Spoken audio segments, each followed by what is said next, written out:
আসসালামু আলাইকুম guys, welcome to my YouTube channel Finex YT. সবাইকে আজকে আমি একটা গল্প শোনাবো, যে গল্পের নাম অচেনা মানুষ। তো বেশি কথা না বাড়িয়ে শুরু করা যাক আজকের গল্প।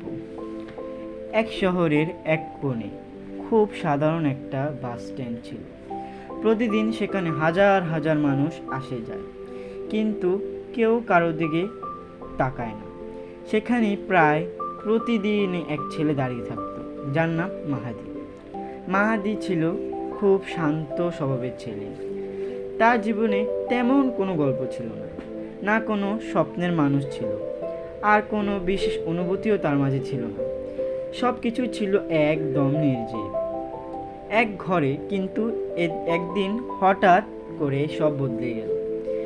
সেদিন আকাশটা ছিল খুব মেঘলা, হালকা বাতাস বইছিল। মাহাদি দাঁড়িয়েছিল। হঠাৎ তার চোখ আটকে গেল এক মেয়ের দিকে। মেয়েটির নাম আসমা। সাদা ও হালকা নীল রঙের একটা পোশাক পরা ছিল, লম্বা চুল বাতাসে যেন উড়ছে। তার চোখে ছিল অদ্ভুত এক ক্লান্তি, যেন অনেক গল্প লুকিয়ে আছে সেখানে। মাহাদি প্রথম তাকিয়ে থাকলো।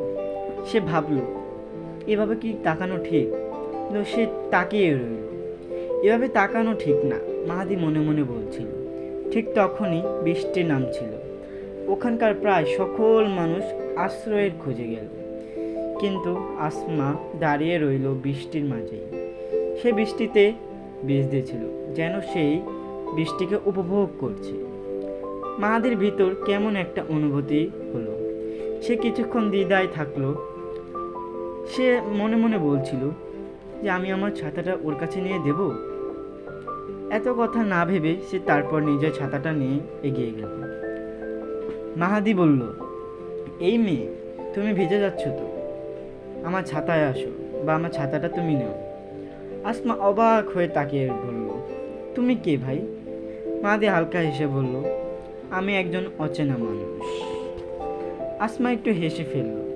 সে হাসিটা ছিল যেন একদম নির্ভেজাল। সেই মুহূর্তে যেন কিছু একটা বদলে গেল। এরপরেই তাদের গল্প শুরু হয়। সেদিন থেকে তারা প্রতিদিন দেখা করতো বিকেল। প্রথমে ছোট ছোট কথা বলতো, তারপর আলোচনায় চলে যেত যে আজকে কী দিয়ে শুরু করব, আজকের আবহাওয়া কেমন, রাস্তার ভিড়, ছোটোখাটো মজা ইত্যাদি। কিন্তু ধীরে ধীরে সেই কথাগুলোই গভীর হতে লাগলো। আসমা খুব হাসি খুশি একটা মেয়ে ছিল, কিন্তু মাঝে মাঝে তার চোখে এক ধরনের কষ্ট ফুটে উঠত। মাহাদি বুঝতো, কিন্তু কখনো জিজ্ঞেস করতো না। একদিন সে দিশেহারা হয়ে জিজ্ঞেসই করে ফেলল, আসমা, তুই সবসময় হাসিস, কিন্তু মাঝে মাঝে তোর চোখে কষ্ট দেখি কেন? আসমা কিছুক্ষণ চুপ করে রইল। তারপর আসমা বলল, সব গল্প সবার সাথে বলা যায় না রে মাহাদি। মাহাদি মাথা নেড়ে বলল, ঠিক আছে, যেদিন তোর ইচ্ছে হবে সেদিন বলবি। দিনগুলো খুব সুন্দর কাটছিল। একদিন হালকা হালকা বৃষ্টির মধ্যে আসমা হঠাৎ জিজ্ঞেস করে বলল মাহাদিকে, মাহাদি, যদি একদিন আমি না আসি, তুই কি আমার জন্য অপেক্ষা করবি? মাহাদি অবাক হয়ে তাকালো আর বলল, হঠাৎ এই প্রশ্নটা কেন করলি? আসমা নিচের দিকে তাকিয়ে বলল, বল না, করবি আমার জন্য অপেক্ষা? মাহাদি ধীরে ধীরে বলল, হ্যাঁ করব, কারণ তুই আমার অভ্যাসের সাথে মিশে গেছিস, আর তোকে আমি অনেক ভালোবাসি। আসমার চোখে জল চলে এলো, কিন্তু সে হাসল। তারপরের দিন আসমা আর এলো না। মাহাদি ভাবল, হয়তো কোনো কাজে ব্যস্ত আছে, কিন্তু পরের দিনও সে এলো না। তারপর সপ্তাহ হয়ে যায়, আসমা আর আসে না। মাহাদি প্রতিদিন একই জায়গায় দাঁড়িয়ে থাকত, একই সময় একই আশা নিয়ে যে আসমা আবার আসবে। একদিন মাহাদি জানতে পারল আসমা তার পরিবার নিয়ে শহরে চলে গেছে।